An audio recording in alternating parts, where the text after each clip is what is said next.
Deməli, X atomunda 4, Y atomunda 6, Z atomunda 5 cütləşməmiş elektron varsa, A, B, C arasındakı münasibəti müəyyən edin.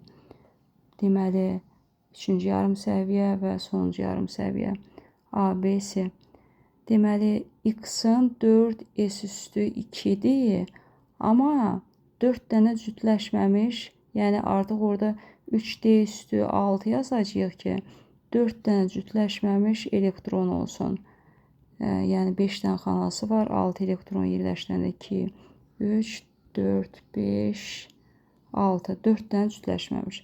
Aha, indi Y da 6 dənədir. Deməli, Y-da fikir verirsən 4S üstü, yəni xarici təbəqədə verirsə 1 dənə elektron var. Deməli, 4S üstü 1 və cəmisi 6 cütləşməmiş. Biz bunu əzbərə bilməliyik. Xrom mis söhbətidir. 3D üstü 5-dir xromda. Çünki 6 tək elektronu var deyir və xarici təbəqədə S1 olan ya misdədir 29 ya da xromdadır.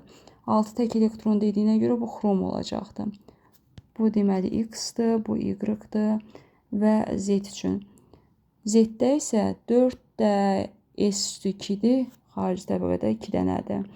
Və C-yə isə 3D üstü 5-dən tək elektron olması üçün 3D üstü 5 olması lazımdır. İndi deyir, cütləşməmiş elektron varsa A, B, C arasındakı münasibəti.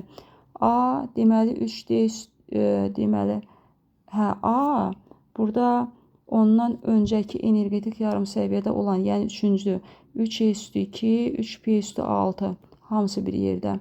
Deməli, burada eləyəcək 14, A-nın qiyməti, A bərabərdir 14.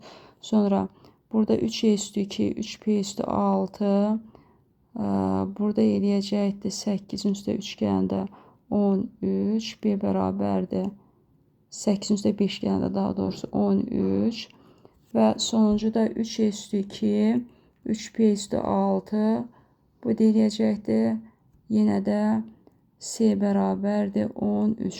Deməli, müqayisə edəndə A böyükdür, B bərabərdir C-yə. A böyükdür, B bərabər C isə A variantında.